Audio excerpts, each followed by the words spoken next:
And then there were 13. Math is math, and welcome to our final episode of Game Day Recap. Can you believe it? 18 weeks have flown by in the NFL, and here's what the final regular season Sunday looks like. We're going to go through all of the matchups here on Game Day Recap, or most of them, but I can tell you we had a historic day for the Cleveland Browns.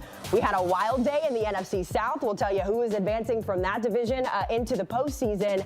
And we've also still got one team still waiting to get in the postseason. Sunday Night Football just kicking off. So let's set the stage for you as we transition into the playoffs. Our Game Day crew, as always, our OG crew is back with us. We got the mayor, Pete Prisco, joining us here on One last hurrah, baby. One last hurrah with the crew. We've got our GM, Carthon, joining us, and our running back, Damien Harris. Fellas, how we feeling last Sunday here? It flew by.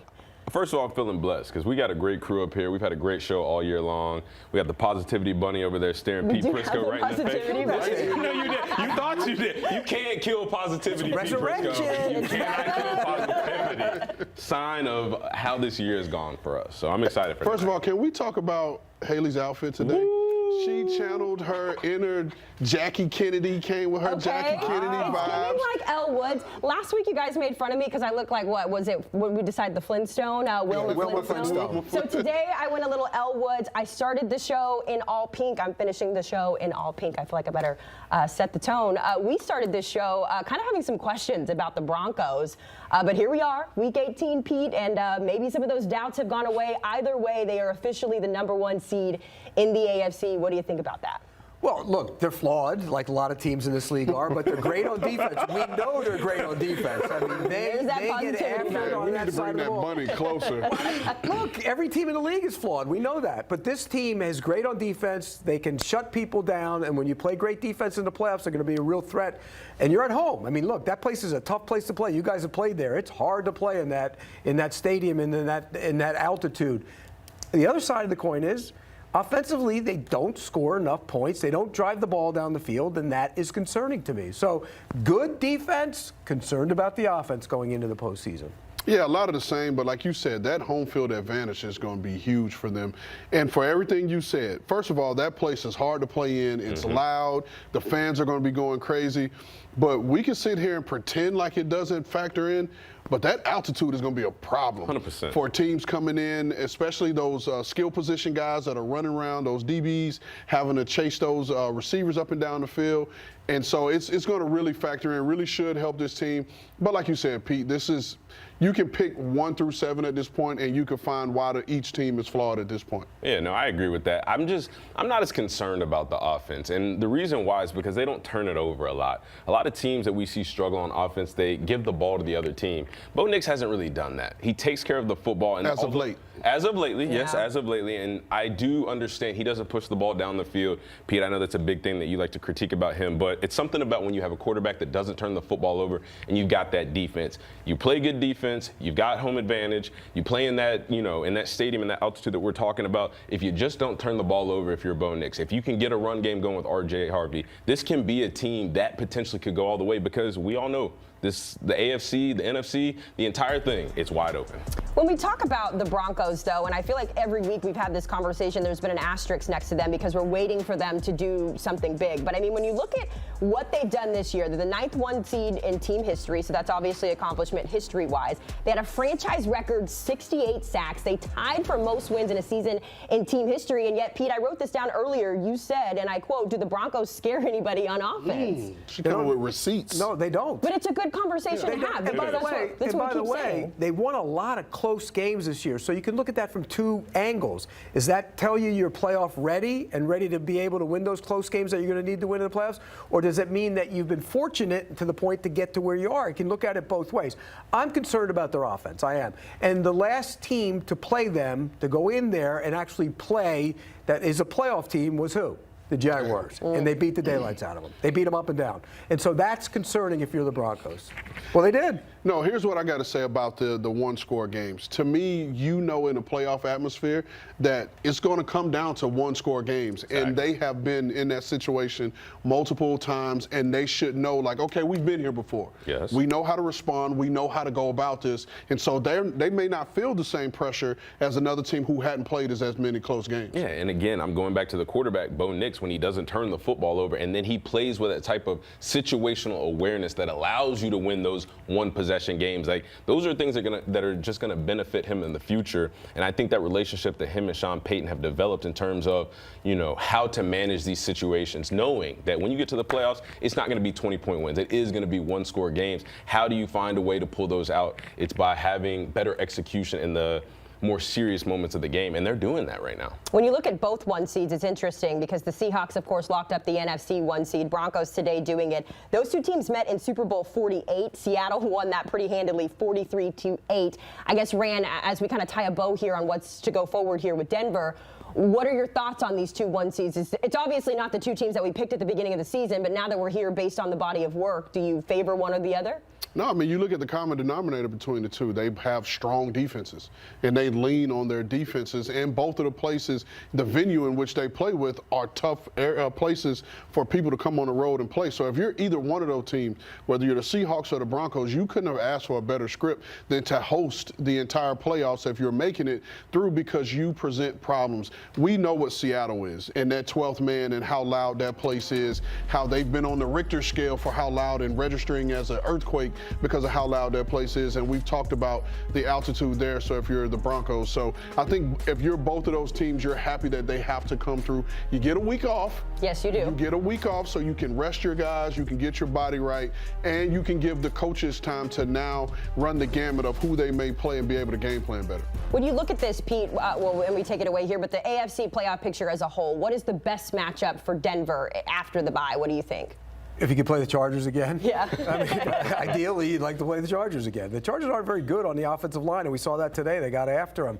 But the flip side of that is Denver was actually playing for something, and Bo Nix threw for 141 yards in that game. So you can look at it from that standpoint. That defense for the Chargers is tough, but of all the teams, you want to play the Chargers. You want to play the Chargers. All right, well, Denver, the good news for them, they get a little bit of a break. To your point, they get to host as well. They are the #1 overall seed in the AFC. It's time to talk about a few more teams coming up. We're going to hit a break here on Game Day Recap. Stumbling over my words here because we've got quite the race when it comes to the MVP conversation. Is it Matt? Is it Drake? Our experts will debate after the break. Welcome back to Game Day Recap. Kind of flipping the script a little bit here. We'll get to the odds in just a minute, but before we do so, here is the race for this year's MVP. It's pretty much become a two-man race between two quarterbacks on opposite ends of their career. You've got Matthew Stafford, the veteran, almost 20 years in the NFL. You see the numbers there, absolutely lighting it up. Remember, he had a bad back to start the beginning of the season. Allegedly. On the other side, allegedly, we'll leave it there. On the other side, you've got basically a rookie, a second-year quarterback putting up crazy numbers and turning around a franchise that's kind of used to winning. But here's why I say we flipped the script a little bit. Matthew Stafford threw for 4 total touchdowns today. He's got 42 on the year. And his MVP odds, he now has the shortest odds to win MVP, followed by Drake May. And then I think this is Pete Prisco's contribution up here. Trevor Lawrence, 250 to 1 odds to win the MVP? Who's the third guy? That's the thing. It's definitely, for the first time in a long, long time, it's definitely a two-man race, and you can't make a case for, I don't think, for really anybody else. Yeah, we're going to stick to the first two quarterbacks that were on that full screen between Drake May and Matthew Stafford. Drake May, whatever that nickname means. Either way, guys, these two quarterbacks have been so much fun to watch. It's interesting, too, the way that they've done it, Rand, and you point this out each and every week. Drake May has yet to throw for 300 yards in his entire career, and yet he has this Patriots team, the 2 seed overall. You've got Matthew Stafford, that bad back, and all of the questions here. What do you think about this race? Where are you at?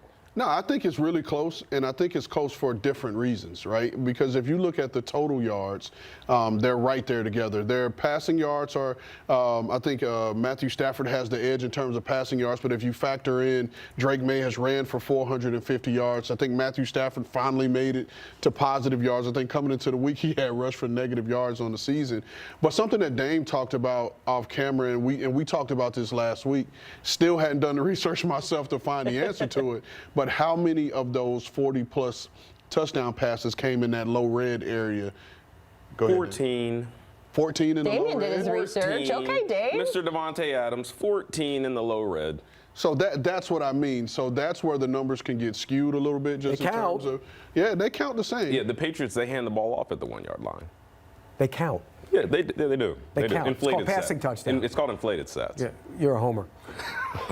You are. I didn't. Oh, wait, wait, wait. Thanksgiving Homer. All I said was that 14 of those 40 touchdowns, which matter of fact, Rand said it. Rand said it. 14 of those touchdowns came from inside the 5 yard line. So you're obviously Team Drake May to win MVP. Well, here's my thing. I think Drake May is more valuable to his team than Matthew Stafford is because, again, look at who Matthew Stafford is throwing to. Not only does he have 14 touchdowns in the low red zone to Devontae Adams, he also is throwing to one of the best receivers in the National Football League, in Puka Nacua, who is at the tops of the receiving list for almost every statistical category. Drake May is throwing to who? 32-year-old Stephon Diggs, the running backs, pop shot every now and then, getting the tight ends involved. Like, he's getting it to everybody is the point. There's no real superstar pass catcher for this team, but yet Drake May still gets the ball to everybody, gets everybody involved, and the advantage that he has with his legs. Not only is it the rushing yards, going into this game, he had gained 35 first downs with his legs this season. Look, you can make a case for both of them. It's absolutely a tough call. And I'm voting tomorrow, and I still haven't made up my mind yet. I'll be honest with you. We have to have our ballots in tomorrow. I haven't made up my mind yet. I know which way I'm leaning. One thing I do want to say, and I think this is unfair, there's a whole idea out there of, oh, they might lean to the old guy because he's coming to the end of his career and Drake May will be around. No. If Drake May deserves to be the MVP this year, no matter how many years left he has, he will be the MVP, at least in my mind. How similar to this, Pete, is this to last year when we were kind of, I guess, going either way when it was Lamar Jackson and Josh Allen and it was basically like close your eyes and pick an MVP? Is this a similar race or is it different than a year ago? This one might even be closer. I mean, I think you can make a strong case for, you could make a case for both of them last year, but this one you can really make a strong case for either guy. And it's the fact that both teams have had the great success, one coming out of nowhere to have the success is why a lot of people think Drake May should be the MVP. Well, going into the season, to that point, going into the season, nobody thought that the Patriots were a playoff team. Nobody thought this was a playoff roster. Even though they went out and got Milton Williams and signed a couple other guys, they drafted Will Campbell. Nobody thought that they were even a playoff team. Now everybody is saying, okay, well, they're maybe a season away from winning a Super Bowl, when before the season it was, okay, well, maybe they're a season or two under Mike Vrabel away from even getting to the playoffs. And then you look at what Drake May, the impact that he's had. He's been the catalyst of all this behind Mike Vrabel, obviously. But, I mean, to me, it's just when you talk about the most valuable player on the better team, I think the Patriots are a better team than the Rams right now, as of recently, right now. And I think that Drake May is more important to the Patriots than Matt Stafford. You could also look at it and say, look at their schedule that they played and who have they beaten, because they haven't, their schedule's been very favorable in terms of the Patriots. When you look at who, go ahead and look at it. Go ahead and look at it. Stafford lost to the Falcons. Stafford lost to Carolina. Stafford's lost to bad teams. So we're going to overlook that and talk about his good wins and not look at the Patriots bad losses. beat one team above 500. I mean, they won those games. And that was just like Buffalo. you were talking. No, wait. Just like you were talking about those touchdowns count, those wins count. Right, but they haven't really. When you look at the body of work, they haven't beaten a lot of good teams. That's a fact. Let's talk about the Patriots, because the MVP race is going to be one of those things where we just go back and forth. Right. If we look ahead to what Drake May has to do in the postseason, they locked up that second seed. They won the division. They're going to face the Chargers in the opening round of the playoffs. You say that that's who the Broncos want to play. Give me your initial thoughts on Patriots-Chargers. I don't think that Chargers offensive line is good enough. I just don't. If they were a little bit better, and I'm not just talking about the tackles either. The guards haven't played well either. The interior of the offensive line hasn't been fantastic, and that puts a lot of pressure on Justin Herbert to make plays, get outside the pocket, and create. And I think that's going to be problematic against the Patriots. I really do. I think when you can cover on the back end the way the Patriots do, and then you don't have to blitz to get pressure because the offensive line isn't that good, I think it's going to be a real problem for them. Yeah, I think this is a favorable matchup for the Patriots. And in a lot of what you said, they're going to be able to get pressure with just their front and be able to man up on the outside in terms of the secondary. But the thing that's going to come down to is which one of these teams are going to be able to establish the run. And both of these defenses, especially these defensive fronts, they are built to build build a wall up front and funnel everything in terms of the run game and tighten those gaps so there's no open run creases, because that's structurally the way both of these teams are built. But like you said, the Chargers' offensive line is struggling and has been struggling due to all the injuries, which I think is a favorable matchup for the New England Patriots. It's a favorable matchup. Yeah. It is. I mean, what are you doing? Keep saying the same thing. The Chargers are struggling. Their offensive line, it's not that great. They're not going to be able to run the ball against this Patriots defensive front that's one of the best in the league against the run. So it's going to put a lot of pressure on Justin Herbert, and he's going to have to make plays. And we know that when he's put in that position in the playoffs, it just doesn't work out for the Chargers. So if he doesn't win, is the narrative the same about Justin Herbert? I mean, that's something we'll talk about all week. He's got to win a playoff game. Yeah, and that'll be the offseason conversation going forward, too. By the way, to your point, Pete, New England did play the easiest strength of schedule since the 1999 Rams, and you know what they went on to do? They went on to win the Super Bowl. So obviously some parallels there. We have to hit a break here, though. Some big news happening. They're not the 99 Rams, I can tell you that. I'm just laying it out there. While we sit on that, you guys sit with this. Breaking news out of Atlanta. There has been a coaching change and a GM change in Atlanta. We will break that down with our Jonathan Jones after the break. Hey, we've got breaking news from the NFL here on Game Day Recap. The Atlanta Falcons have fired head coach Raheem Morris and GM Terry Fontenot. That's the latest from our NFL insider, Jonathan Jones. The Falcons finishing the season winning 4 straight, including on Sunday against the Saints, but they went 8-9 for a second straight year, missed the playoffs. Morris has won under 40% of his games in his career as a head coach. Back here on Game Day Recap, kind of some surprising news, if you will, a really quick coaching change maybe here. The Falcons did finish the year really strong there. Of course, they finished with a win today, but it didn't matter. I go to my GM on set here. What are your thoughts on the changes? A little shock in terms of Raheem being let go. I thought the way they finished, I thought the guys played extremely hard for him. I thought the way they finished the season, winning a couple games in a row, I thought he would have been a little bit more solidified there. But I think making this change, especially right now, ahead of what we call Black Monday, I think is going to really signal some wholesale changes in, from a structural standpoint of how they're going to build this front office moving forward. Look, Raheem Morris probably, if they won a couple more games, would have been back, but the general manager wasn't coming back anyways, I didn't think. So there were some issues inside that team, too. Coaches and stuff going on with guys pushing back on other players, and they let some coaches go in the middle of the season. And that's never a good look. So I think they want to structurally change it, but they want to change the whole culture in that building. And it hasn't been very good for a long time. Let's be real. And you know, the whole thing with Kirk Cousins, that was ugly and messy. And the fact that they didn't let him go, and he complained last year about, was he hurt? And he said he was hurt and he didn't tell anybody, made the team look bad, and they got mad at him. It's just not a good situation. So why not start all over, I get it, and make changes in the organization, the way you run the organization, too. But let me ask you this, just real quick, Pete. In terms of the way this roster is built, because I will argue anybody that this is a very talented roster. It is. And they should have won more games than they have. So whoever steps in, whether it's the new president of football operations, the GM, the head coach, whoever those people are, will they come in the job on the clock because this team is so talented? But you also have quarterback issues. No, I'm asking a question. Right. Okay. If you're asking me, they have issues. They have issues. You got a quarterback issue. I mean, you made the quarterback issue of your own, by the way.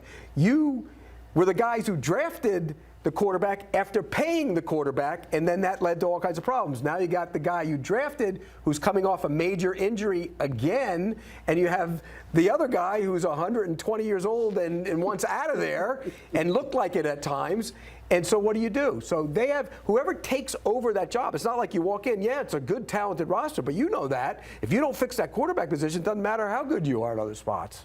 Is that where you're seeing the biggest need for improvement in Atlanta, the quarterback spot? Or now that they do have a clean slate going forward, how do you expect the Falcons to respond? Well, it's definitely the quarterback position. I mean, the conundrum that they've put themselves in, I mean, you've made your bed, now you're lying in it, and you have to find out what you're going to do. Is it going to be Kirk Cousins? Is it going to be Michael Penix? Is it going to be somebody else? I mean, there's so many possibilities on the table, but I just look at a structural standpoint of you have to have somebody that's going to come in and provide stability. Not just confidence, but stability that we're going to make the right decisions. We're not going going to do things that make people question the integrity of why we're making these decisions. Just somebody that's going to come in, command the attention of the players and say, listen, we're going to turn this around. Like you said, Rand, this roster is too talented for us to be going 8 and 9 consecutive seasons. That's not good enough. We need to improve on that. It starts with the quarterback position. If you have somebody that comes in with that type of mentality, I think the Falcons can start turning in the right direction. But again, you need somebody that's just going to come in and provide immediate stability. Well, I'll say this, and Pete, you and I were talking about it upstairs, just where this quarterback class as a whole is going to be versus next year. Well, the Falcons don't have a first-round pick this year. And so you don't have a first-round pick this year. You have already taken a quarterback in the first round. You're probably moving on from Kirk Cousins and his contract this offseason. Where do you fix it? Where do you go to fix it? Are you going to be able to find a quarterback on day 2 that's going to help you fix it? Will you have to go a bridge quarterback in terms of a veteran that's already played a ton of ball until Michael Penix is healthy? Where do you go in this year to fix it? And that's why I asked the question in terms of, is that person going to come in, the next person, or are they going to come in on the clock? In terms of just how talented, not just because of how talented this roster is, but the closing window, right? Because moving forward, you're going to have to pay some of these guys, the Bijans, the receiver. They got this young secondary, this young defense that's playing lights out. How are you going to be able to keep this team together? That's just my question. Can I ask a question? Because as we're talking about bridging towards, the return of Michael Penix, when he's healthy, how confident are we in Michael Penix? That's the other part of the equation, particularly now with another injury. I mean, that's a factor. It wasn't like he was lighting it up when he was playing. No, 100%. Yeah. But again, that still leads back to my question: where do you go to fix the quarterback in this coming year? Yeah. Is it not. even? But that's you're going to bridge it. They're probably going to bridge it this year. Not be very good, or be, maybe 8, get 9 again? 9. Yeah, that's the problem. Coach is on the hot seat. The problem is because they do have talent on that roster. If they're 8 or 9, then you don't get a chance to get one of the top quarterbacks, Arch Manning, the next year. And so don't roll your eyes about Arch Manning. He's going to end up being a top quarterback. You watch. Real quick, you have any coaching candidates? We're going to try to check in with our insider, but anyone that jumps out to you that could take over in that space? Well, I think they went defense this time. I think they need to go offense. Okay. But the problem is there's not a lot of good offensive coaches out there. The candidate pool is not very good, and that's an issue. Where will somebody who takes over the organization look to find a head coach? That's what you got to try and figure out. I agree. You go offensive coach, because as you're trying to figure out this quarterback situation, where you're going to go, how you're going to bridge it, you still have Bijan Robinson, who's one of the best players in the National Football League. If you can find a good enough offensive coach that can get a good enough staff to put together a game plan, you can make the playoffs off the back of Bijan Robinson, as long as you have just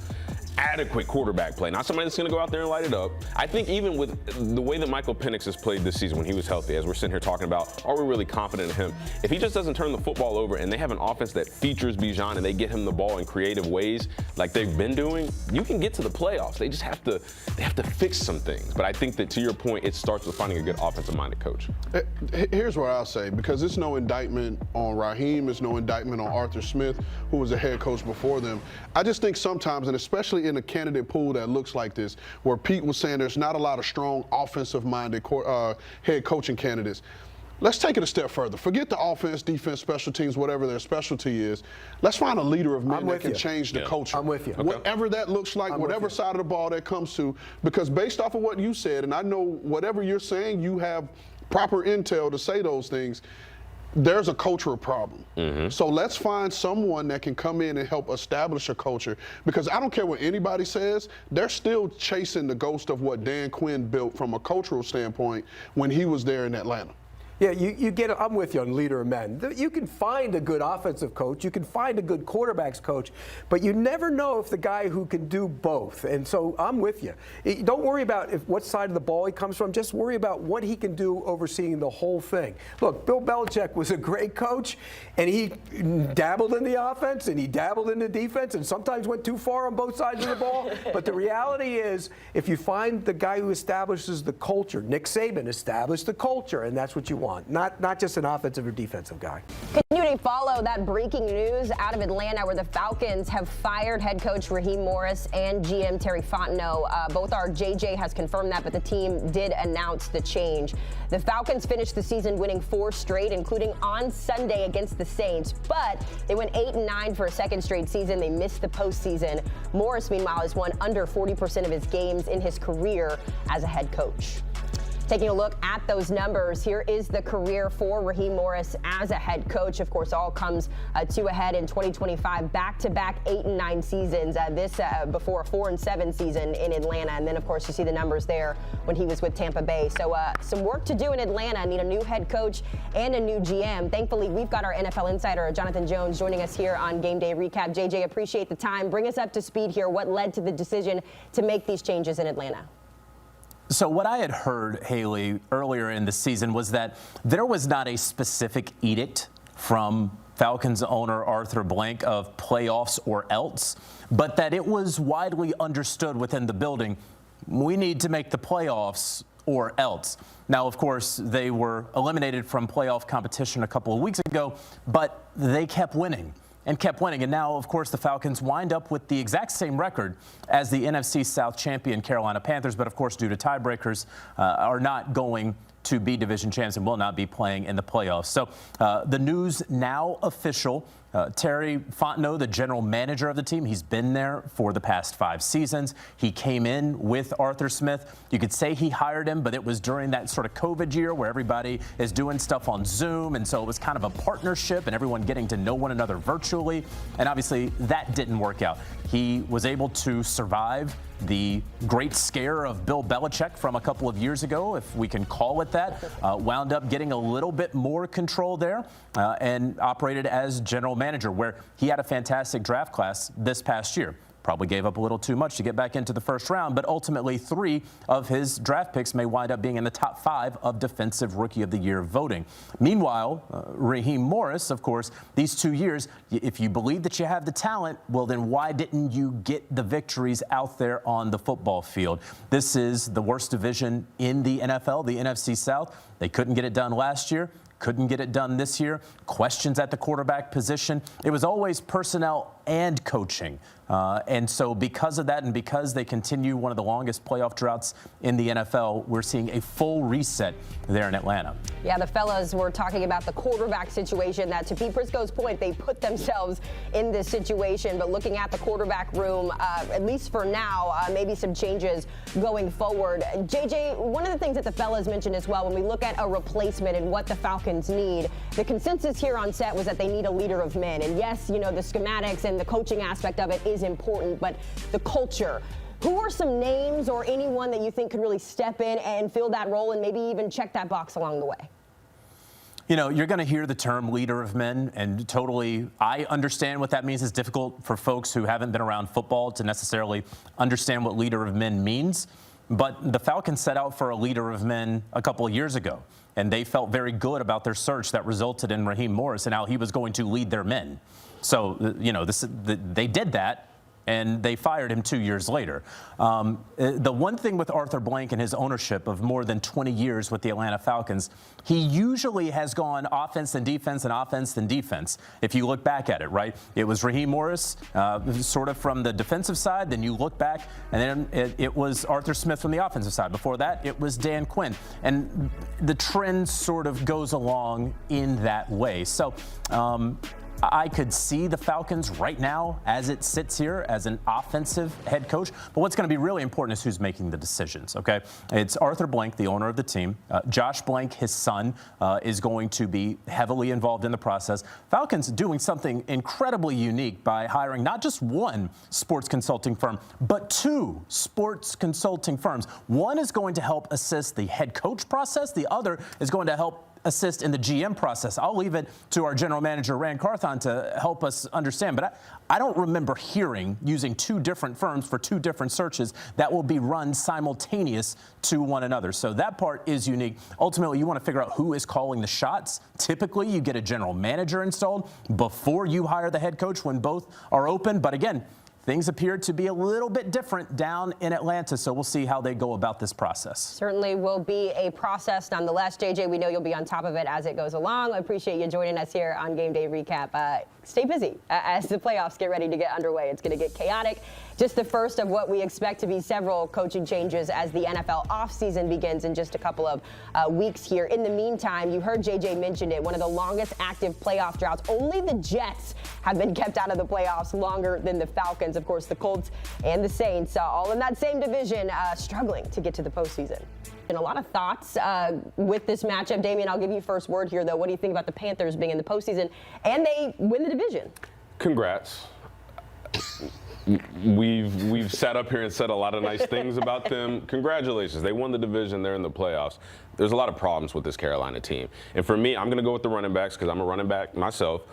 What we saw from Rico Dowdle and Chuba Hubbard against Tampa Bay yesterday, that can't happen. If you want to have an impact, if you want to make a run, if you want to continue to win the division and, have culture and improve this organization like we're talking about, all the pressure can't be on Bryce Young. We've seen it. He can't handle it. You have to have a run game. And they disappeared yesterday. And in the playoffs, we always talk about it. It's teams that play good defense and teams that run the football. And they just didn't do that yesterday. And something on top of that was the weather being a factor. And we know in the playoffs it's going to be bad weather. It's going to be cold. There could be snow depending on where you go. It could be rainy. It's not going to be this perfect weather for football. So you've got to be able to just turn the hand of the football off to your running backs. And they couldn't do that yesterday. And I think that's a problem. Well, don't worry. The weather will be fine in Charlotte, and that'll be the end of them after 1 week. So don't worry about that. They're not going to be traveling any bad destinations. Look, the quarterback's not good enough, period. That's the bottom line. I've been saying it all year. He's not good enough. He showed that on Saturday night. He just isn't good enough. You saw the throw he tried to make to the sideline. He couldn't even reach it.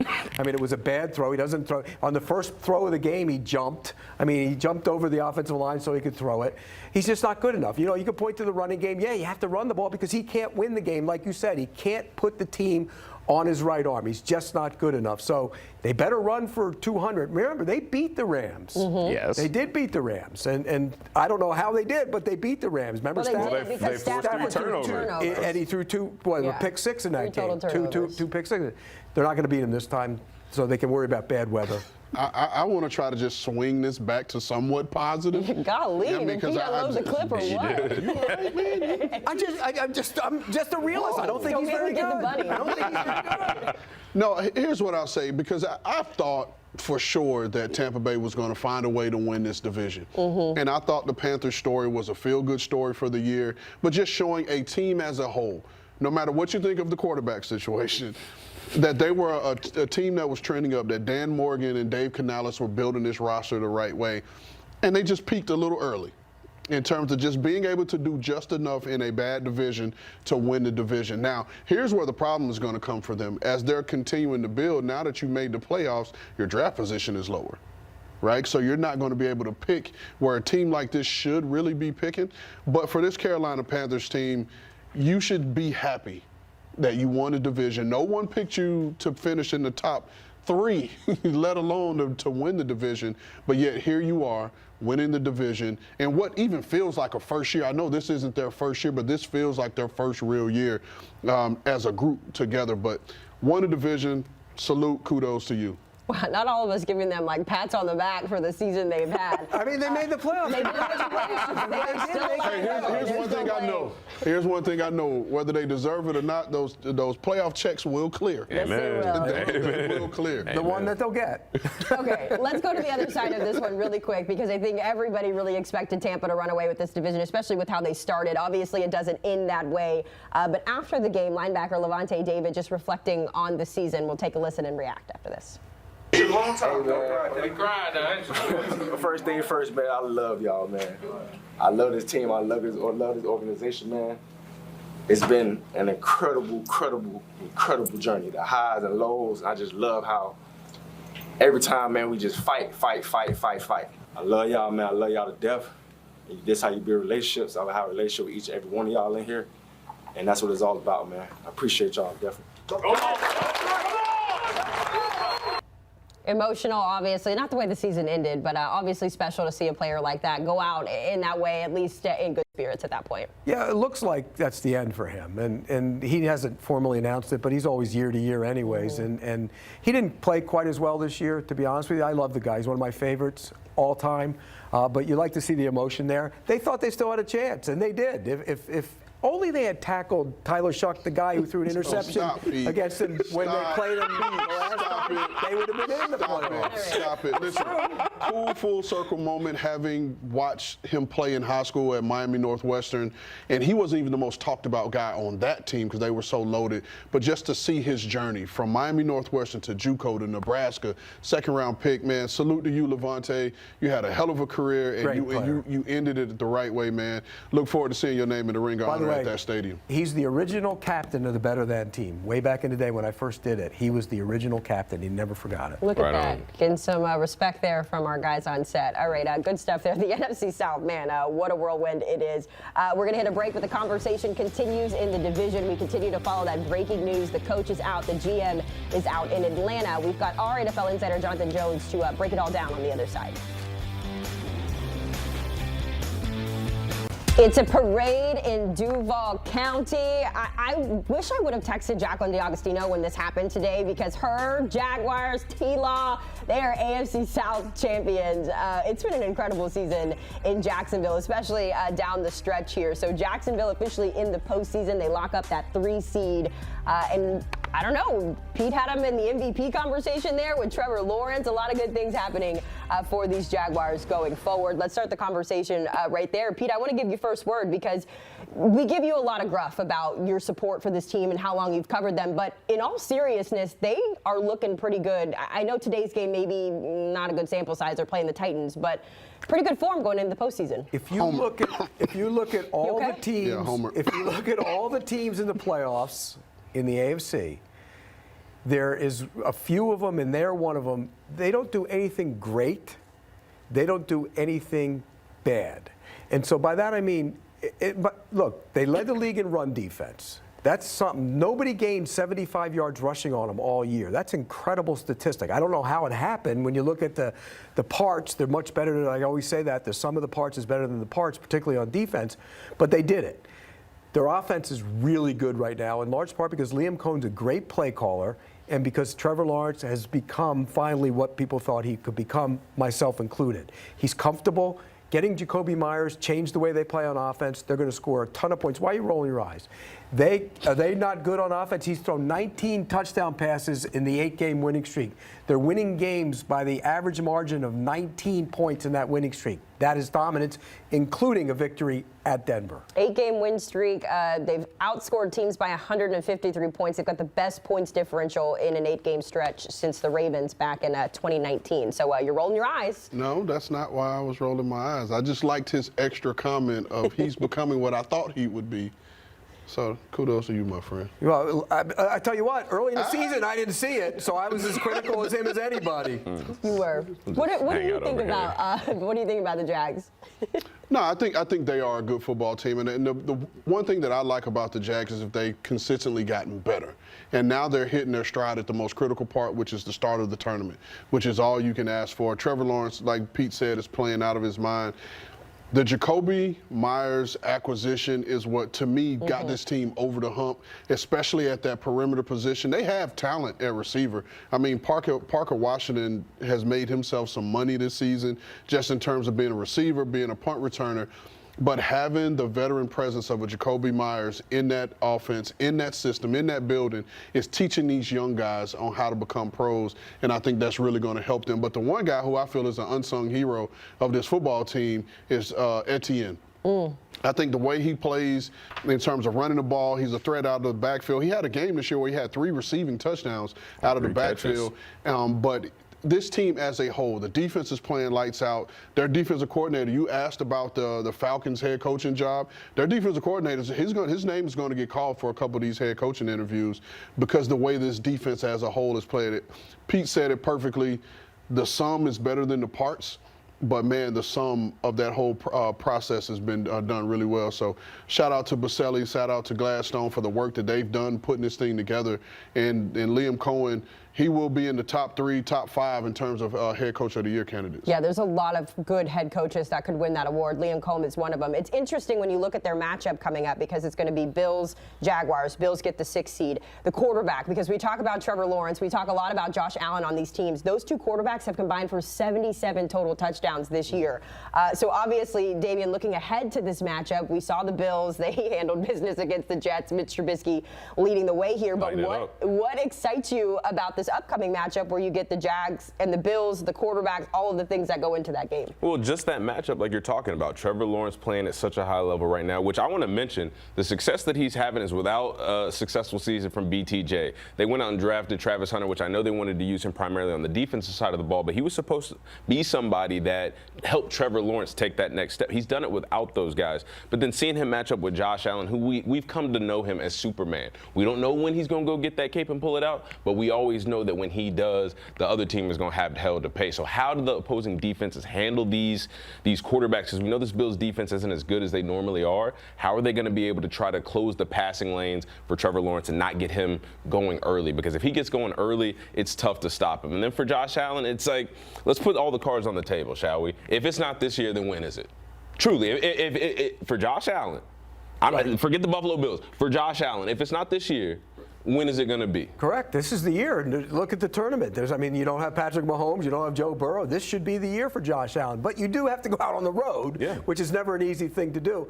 I told people in Jacksonville, I think this is of all the teams they could have played, this is the one you didn't want to play. Mm-hmm. Right? When you think about it, you'd rather play the Texans. You'd rather play the Chargers. You don't want to play Josh Allen because Josh Allen, like you said, he could become Superman. And if he becomes Superman, he's going to win that football game no matter what. By himself. The good news is, though, because they're so good in the run game, Jacksonville, the run defense, that they can shut down the team MVP and James Cook and then put it on Josh Allen, as some people around here like to say. Be careful, Pete. You poking the bear. But Haley, listen, this is the battle of Pete and his Jags and Dame and his Bills. Can we get a friendly wager? No, I don't care who wins or loses, but I will tell you this. I have nothing but the utmost respect for the Buffalo Bills, and I picked them to go to the Super Bowl, so I still think they are more than capable. That's what it is. That's what it is. He thinks the Bills are going to beat the Jags, and he just doesn't want to say it. I think Josh Allen is capable of going on a run and winning the whole damn thing. I'm capable of playing winning the lottery too. Yeah, but you don't play it, you told me. It's a chance if I played it. Yeah, when it was up to I'm gonna do you like you did, Dame. I'm gonna do you like you did, Dame, the other week when you told Dame, make a choice, make a decision. I'm not asking you to choose a winner of the game. Can we just get a wager, a friendly wager of Dame? We know you support the Jags, right? We know you and your history with the Bills. Can we just get a friendly wager? You don't want to wager nothing? Let's brainstorm it. We'll think about it in the break. We'll think about it. Come back. We'll think about it. I do quickly want to talk about the Texans here before we wrap this up, because the Texans, they benched their starters in the third quarter because they found out that the division race was pretty much done there. But it's not. The Texans are kind of confusing because it's like there's moments when, like 3 weeks ago, we were like, nobody wants to see this team in the postseason. And then, Pete, we come into today and it's like, oh, well, I don't know if I would want to see them or not. Look, they have such a great defense. It's going to be a tough game for whoever plays them week in and week out in the playoffs if they advance. But how good are they offensively? That's the question. And we talk about teams that are flawed. At times, this offense has been flawed. At times, the offensive line has been bad. It's been better as of late, but at times it's been bad. They don't run the ball very well. And so that puts a lot on C.J. Stroud to make plays in the passing game. So we love their defense. There's no question about it. They're the number one defense in the league. You know, the Broncos gave up a late passing play that ended up making the Texans the number one defense in the league. But the bottom line is, I don't know how good they are on offense. And is he capable of getting points and scoring points on the offensive side of the ball? This is the question we've all been asking. When are we going to see C.J. Stroud look like he did from his rookie year or take a step? Because for those out there that don't remember, C.J. Stroud's rookie season was one of the best in league history. I mean, he threw for 4,000 yards. He was the first quarterback, or the youngest quarterback, to lead the league in touchdown interception ratio. He was the youngest quarterback to win a playoff game. And ever since then, we've been left wanting more because we see the potential. We see what he's capable of. Just from kids love to talk about aura, right? C.J. Stroud's aura his rookie year, they won games alone, right? And we're not seeing that same C.J. Stroud right now. I don't know if it's a confidence thing built in with the lack of stability at the offensive line, combined with you don't really have a lot of pass catchers. I mean, we know that Nico is a good receiver, but outside of that, you're looking at the tight end, you don't really have a good run game. It's hard. I understand it, but still, C.J. Stroud, in a quarterback-driven league, you have to make those plays. You have to find a way, and he just hasn't made enough of them for me to consider them legitimate Super Bowl contenders. Well, I'll say the biggest difference between that version of C.J. and his current, I think you hit the nail on the head, was the stability of the offensive line to start with, and then the run game. And because everything was derived off of that run game, the play actions, the nakeds, the boots were all set up off of that run game. And this is no shot at Woody Marks, because Woody Marks has played well as a rookie. Woody. But he is not the bell cow runner that's missing in this Texans offense. And the offensive line as a whole is still working their way through. They've had a bunch of moving parts, a bunch of different lineups. I believe at one point over the last 2 weeks or so, they had the most offensive line changes throughout the league for the year. I think it was about 9 different offensive line combinations. But they will be able to rest on this defense. And this defense does create turnovers. And hopefully they'll be able to create these turnovers and play with short fields. We talked about it last week, Pete. Whether you're on the NFC side or the AFC side, you'd rather be that 5th seed and play the 4. So they have another favorable matchup depending on who wins this game tonight. Yeah, whether you play the Ravens or the Steelers, it's favorable for them rather than going to play one of those other teams that are sitting there. Ravens-Steelers currently just under 6 minutes to go in the second quarter, and the Ravens have the ball. They are up 10-3. So we'll keep our eye on that game as we continue to move forward. But we're going to hit a break here on Game Day Recap because we're going to talk about the NFC. The Eagles with a chance to win the game today. They chose not to do that. So how does that impact their playoff seeding? Plus the Rams with a big win as well. Breaking down the NFC playoff picture next. Welcome back to Game Day Recap. Let's talk about the NFC playoff picture. Some interesting choices, as we'll get into in just a minute with the guys at the table, but here is how things look. Of course, the Seahawks getting the big win over the Niners on Saturday. They lock up that #1 overall seed. The Packers getting in despite they've been in the playoffs, but today just not a great performance for them against the Vikings. We talked about the Panthers. They get that 4 seed and a rematch against the Rams. Very interesting, though, that 6 versus 3, Eagles versus 49ers. Pete Prisco has some thoughts on that, but let's pick up the conversation with the 2 seed, and that, of course, is the Chicago Bears. There was a lot on the line for this one. Of course, quarterback Caleb Williams had some personal goals that he wanted to achieve. He came up just short of the 4,000 yards. I think he was, very, very close to getting to it, 40 or 50 yards short. Still have never had a 4,000-yard pass. They've never had one. He did reset the franchise record. I don't have the number in front of me, but he become the Bears' single-season leader for passing yards there. So some positives, but overall, Rand, just don't exactly maybe get the performance today that we wanted from them against the Lions. Yeah, but it's still a big drastic improvement from last year's team to this year's team. To finish this as the #2 seed, very few people had them even in the running to be this team. And so they've come on under their new head coach and played some really good football. Unfortunate for Caleb, he didn't get that goal of 4,000 yards. I know we talked about it upstairs, like to be that close and not actually get there. You would much rather have a lesser performance, if you will, and not have to be that close. But the big thing for them is that they are in the tournament and they get to host a game.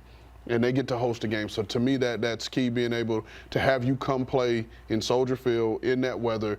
And I think it's going to really help this team. This is an opportunistic defense. They create a ton of turnovers. And we saw Caleb Williams bring them back. They were down big. And it's been the same thing every week. You feel like with the ball in his hands and needing a drive to go down and score to either tie the game or go ahead, you feel like he is capable of making those plays. It sets up for the third matchup between the Packers and the Bears this season, of course. The first installment went in favor of the Packers, 28-21. That was at the beginning of December. The most recent addition between the Bears and the Packers saw the Bears going to overtime, and the Bears win it 22-16. What do you think round 3 has in store? Well, the Packers blew that game, remember? I mean, they should have won the game. You recover the onside kick, and they win that game, and they might end up winning the division championship. And as it is now, they rested guys, and they're kind of limping into the postseason. They haven't played very well. So it'll be interesting to see how the Packers play coming out and responding. You know, Jordan Love will be back. He'll play, and that matters clearly for them. But remember, that was the first game without Parsons, too. And so they had to do things differently. They blitzed them a little bit. I was concerned about the way the Packers played on offense today coming out against a Lions defense that's not very good. And they didn't look crisp at all. They just kind of, after that performance Monday night where they moved the ball and the 49ers did what they wanted to do, I thought we'd see more of that today, and we didn't. So that's a little concerning. Their defense doesn't rush the passer well. That's concerning.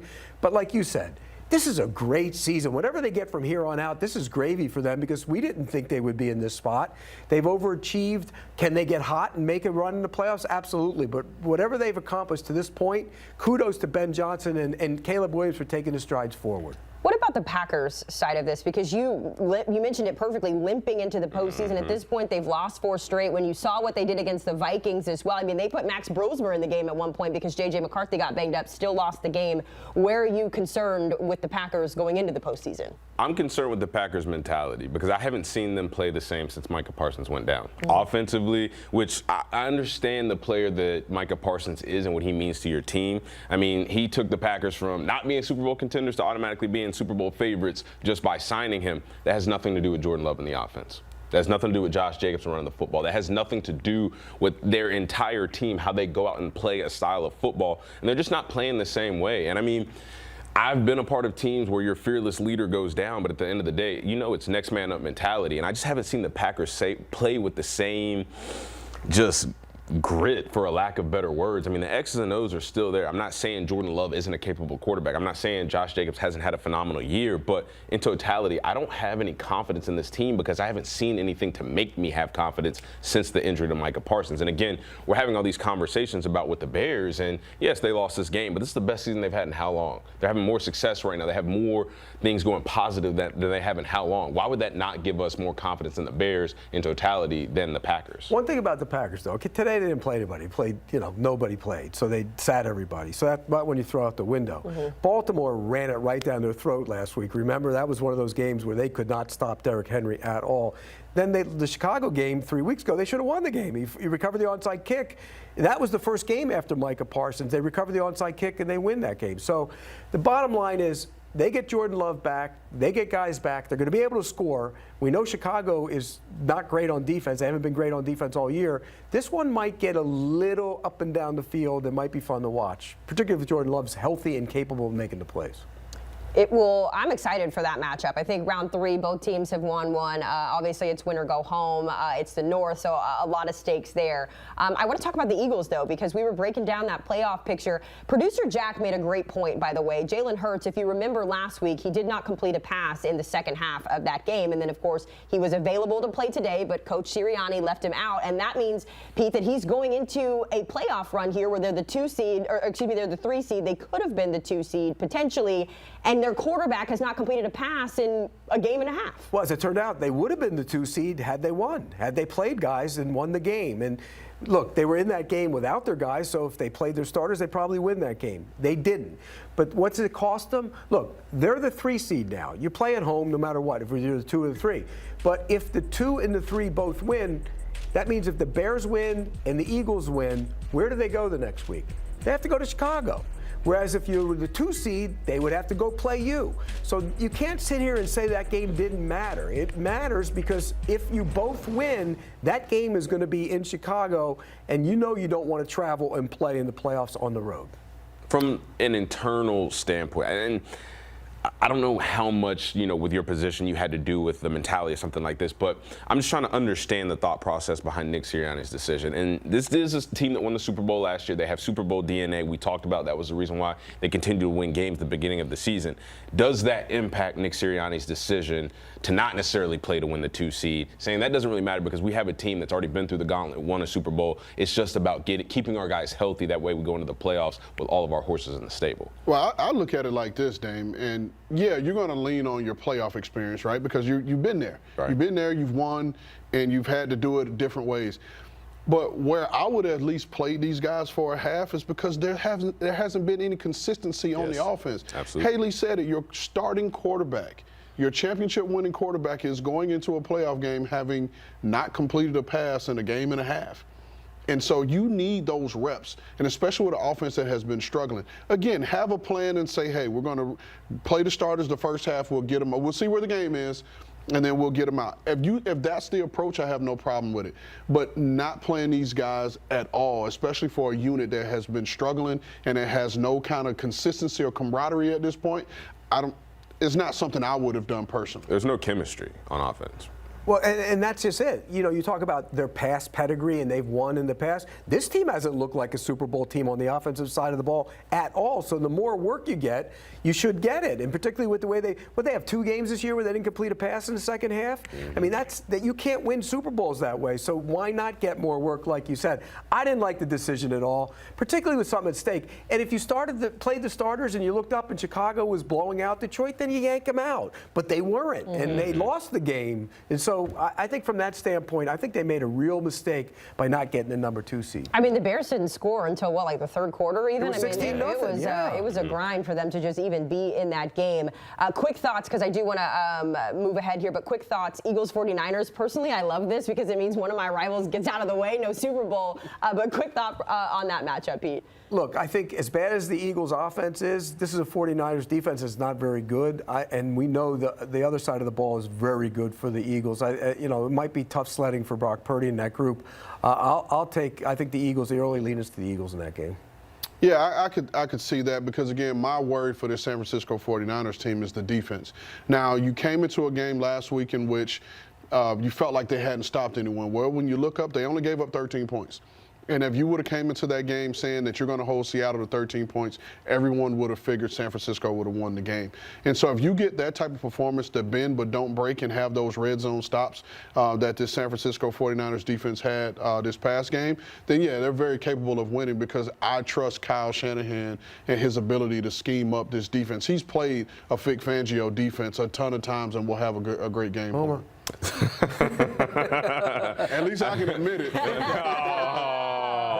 Oh, come on. With one of the teams you work for. Anyways. Final thoughts. Those 49ers. It's going to be a prove it for the Eagles offense and the 49ers defense. And what I love about this, so if the Eagles go out and play well on offense and they win the game, that gives the entire team confidence, right? That gives the Eagles offense confidence. But the same way, if the 49ers defense steps up and they shut down Saquon Barkley and Jalen Hurts, A.J. Brown, and they win this football game, then all of a sudden we got to have a different conversation and just say guys are stepping up and making the plays that need to be made. It's the first playoff meeting between these two teams since the 2022 NFC title game. Of course, we remember Philly won that game. Brock Purdy hurt his elbow. Things look a lot different going into this matchup. Of course, the Rams and the Panthers going to square off as well, but we broke that down earlier. So I want to save some time and talk about a record-setting performance in another division. So let's go ahead and hit a break here on Game Day Recap. When we come back, we were watching, we were waiting, and he made us wait until the very end of the game. Myles Garrett, your new single-season sack leader, will show you how he did it coming up next. Welcome back to Game Day Recap. We have been waiting for, 3-4 weeks? And finally we can say Myles Garrett officially holds the single-season record for sacks. It happened with just about 5 minutes to go in the game against the Bengals. He took down Joe Burrow. It was maybe not as explosive as we wanted it to be in defense on an offensive player, but either way, he was certainly excited.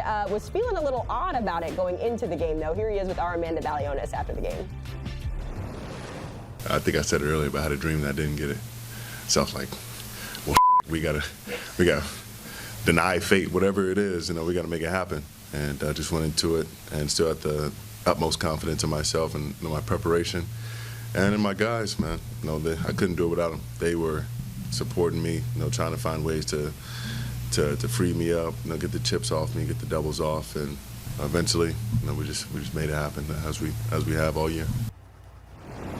He did speak with our Amanda Balionis after the game and told her about that bad dream. He was like, I felt like I wasn't going to get it and I was sweating and all the things. But obviously, this is such a great accomplishment. We've talked week in and week out about how difficult it is to accumulate sacks and the way that this whole started in Cleveland with him demanding a new contract. He wanted to play for a winner, and yet here he is. At this point, they maybe didn't win, Rand, but single-season sack record, Defensive Player of the Year, almost certainly around the corner as well, too, for this guy. Man, what a great way to go to Cabo. to go to Cabo with the Aruba, Jamaica, I want to take you to the Florida Keys. And what a great accomplishment, especially for him when everyone knows that he is the focal point. You're going to get chips, you're going to get doubles, you're going to get triples. Everyone knows when he's on the field, you slide the protection to him, And if anyone else beats you, great.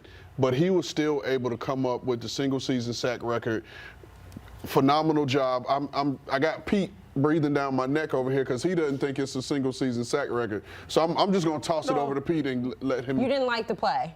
No. The fact is that he did it in 17 games, whereas the other guys did it in 16 games. And then, if you really want to go back in history, in 1967, Deacon Jones had 26 sacks in a season, but sacks weren't a stat. Only you were there to see it. They weren't a stat yet. I was 7 years old then. Only you were there to see it. Look, it's a great accomplishment. He's going to be the Defensive Player of the Year. He's the best defensive player in the league right now.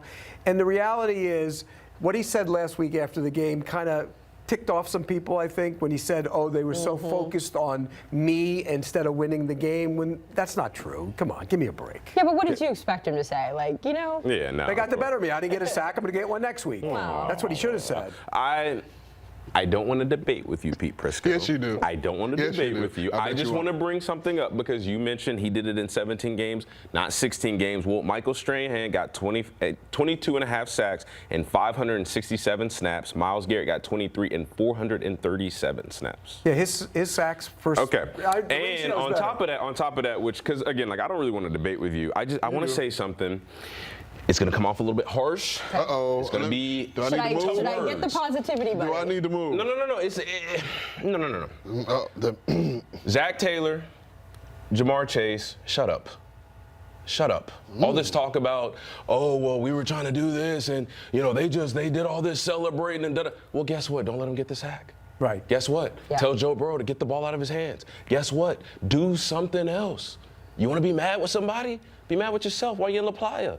When guys do stuff like this, when they break season records, when they make credible achievements that will be remembered in league history, you get to celebrate. When you do what Myles Garrett does, you get to celebrate. All this talk, I understand you were trying to win a football game. But at the end of the day, you got to give credit where credit's due. Greatness needs to be appreciated. So all this talk about, I ain't never seen nothing like this in my life. Yeah, you have. And if you haven't, it's just because you weren't watching. Shut up. Okay? Remind me not to sit next to this dude in public. Just hush. It's not wrong. Am I wrong? Yeah, I'm not. I will say, Damien is referring to Zach Taylor after the game, Jamar Chase after the game. There was some maybe confusion on the Bengals sideline because they stopped to celebrate Myles Garrett getting the accomplishment. Zach Taylor did speak after the game. He was like, "We're playing for our lives at this point," and I don't know. Well, you didn't play for your lives the rest of the season. Not playing for his life. Come on, man. But we're talking about the Browns and staying with the Browns and the coaching conversations here. Kevin Stefanski, it kind of seems like that journey is done between the two of them with Kevin Stefanski and the Browns here. This is a guy, though, Pete, that was a two-time coach of the year. I mean, just 2 years ago, he was the coach we couldn't stop talking about because of what he did with Joe Flacco, and yet here we are. Maybe not the best season that we've seen. Any concerns with his coaching status? Yeah, and look, some of this might be mutual, too. If Kevin Stefanski hits the market, the Giants will be the first call they make. They'll call him. I think he'll get a job like that instantly. So I don't know if he wants out of there. If I were him and I could get the Giants job and I can get a chance to have Jackson Dart instead of what he has there in Cleveland, I'm out. And sometimes it just runs its course a little bit, by the way. Sometimes it gets stale. And the organization has made some bad decisions going back to Deshaun Watson. It's the worst trade in the history of the National Football League, and it's crippled that franchise. And so from what I was told, he didn't want that trade made. And so he was saddled with Deshaun Watson as his quarterback. It didn't work. And now they have that mega contract. They gave up all those draft picks, and this is the situation they're in. If I were him, I'd want out of there, and he will get a job like that. It's kind of felt like that too, Ran. Like as the season's gone on, the more that we've seen him speak to the media, and again, this is just inferencing and kind of reading the room, so to speak here. But to Pete's point, that's kind of how it's felt, even when you go with the quarterback situation they've had with Shedeur and Dylan Gabriel. Yeah, it's one of those things with Kevin Stefanski, something I want to go back to just in terms when Pete said that this is something that could be mutual. The first thing that popped up in my head was Paul DePodesta stepping down. And to my knowledge, that was Kevin Stefanski's biggest advocate in him getting the head coaching job was Paul DePodesta. So maybe that has something to do with it, a guy who was his biggest believer in terms of helping him become the head coach there. But like you guys have said, there's been so much upheaval at this quarterback position. The most important position in our game, And they've just had turnover after turnover, despite him being coach of the year. And so maybe, like Pete said, this is probably the perfect time for Kevin Stefanski to just go his own way and allow them to get whomever they want in there. But one thing I will tell you, with these jobs that are coming open, he will interview for all of them, and he will likely have his choice in terms of where he will want to be next. We will wait and see for a coaching change in Cleveland. Of course, we've already seen one in Atlanta with Raheem Morris being let go by the team. We've talked about Jonathan Gannon, him potentially on the hot seat too, but I want to focus in on Pete Carroll. Obviously, it's been a tumultuous few years in Las Vegas, and the quarterbacks and the injuries and all the things that pile up. But we talk a lot about Pete Carroll and the respect that he had taking over this position, but Pete, it is clear that it has not worked out. They get the #1 overall pick, which we'll talk about in a minute here. Why did this not work with Pete Carroll as the head coach? Quarterback. It starts with the quarterback. I mean, the roster's not very good. I mean, you look across the board, the offensive line might be the worst. No, it is the worst offensive line in the league. You combine that with bad quarterback play. The weapons were hurt. I mean, Bowers was hurt a lot of the year. And you go to the other side of the ball, Crosby was shut down.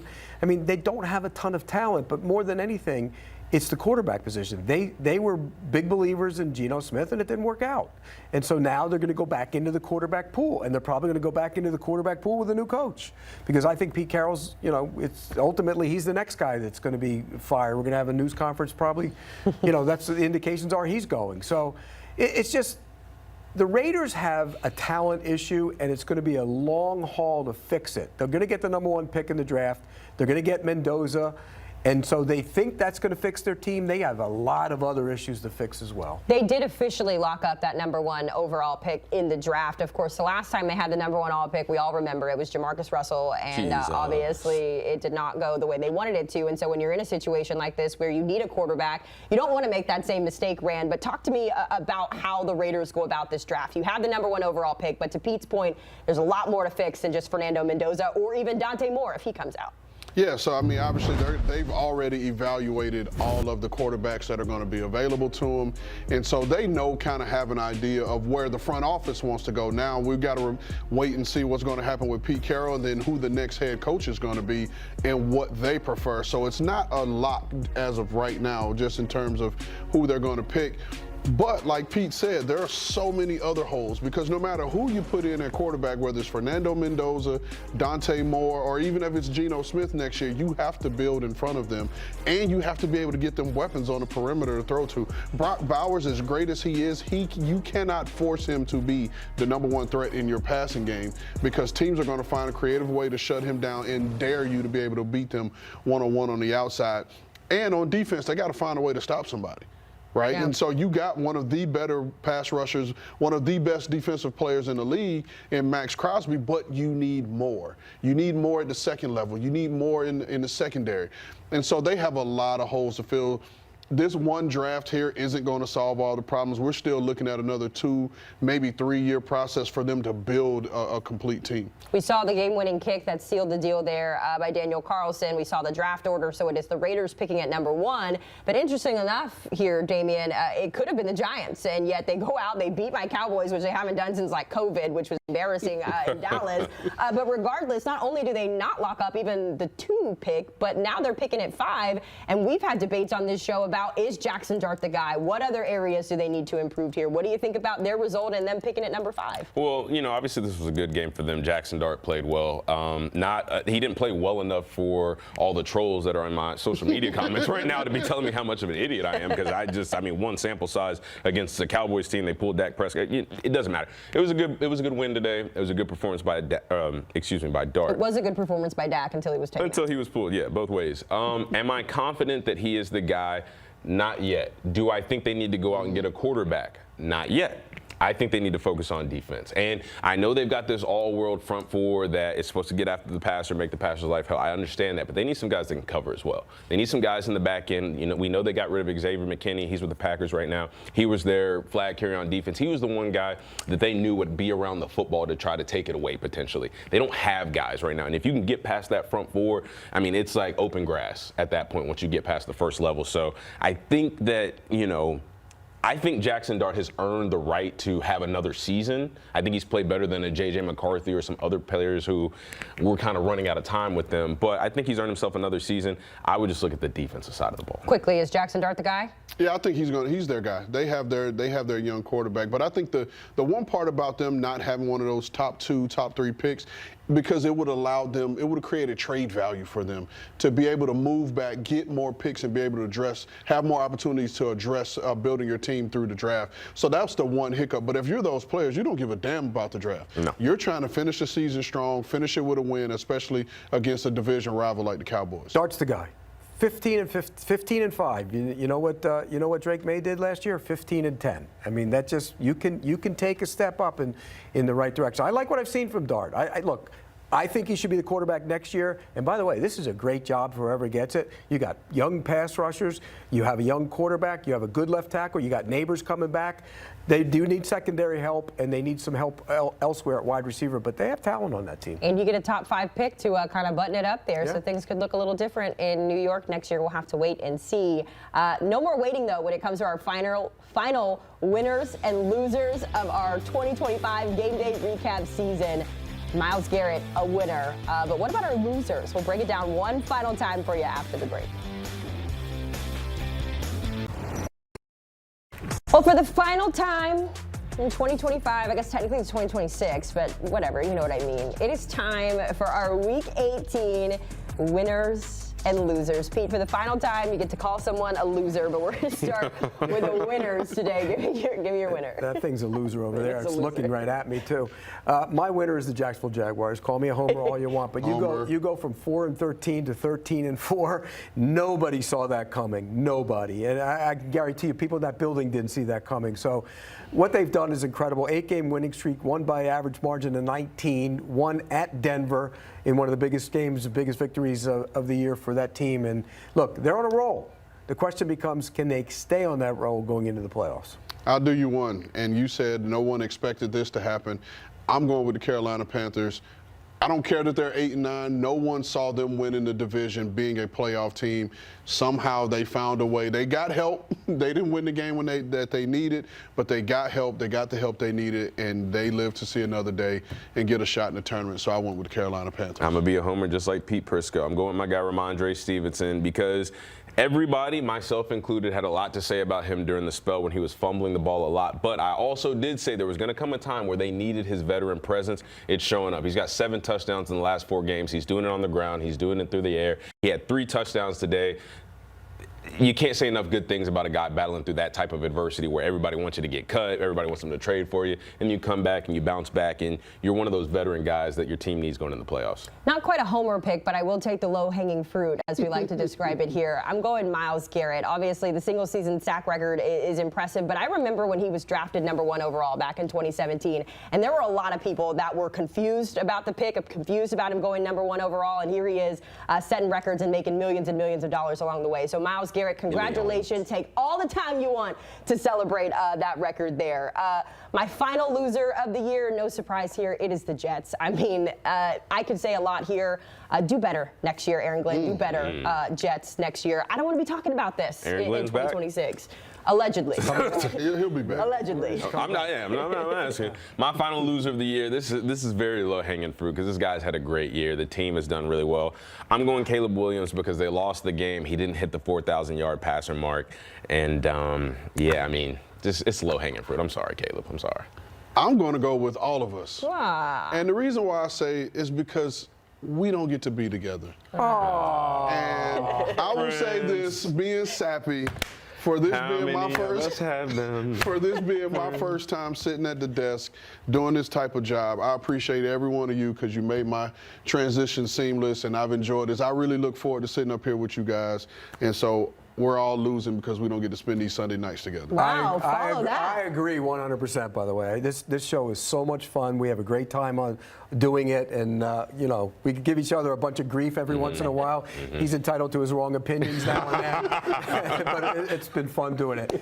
My loser is Nick Sirianni. What are you doing? Retweet. You have a chance to get the number 2 seed and play that game at home. Now, if the Packers win, it's a moot point, but the reality is if the Bears win and the the Eagles win, that game should be in Philly. Play your starters. You blew it. It is always a good day when the Philly Eagles are losers in my book. I will leave it there. Guys, this has been so much fun. I feel like we got a little sappy there for a minute, but what a season. Don't we have one more show? 18 weeks. We do have one more show. We will be back for championship weekend where we're going to recap a lot of what's going on We killed in that the thing. recap.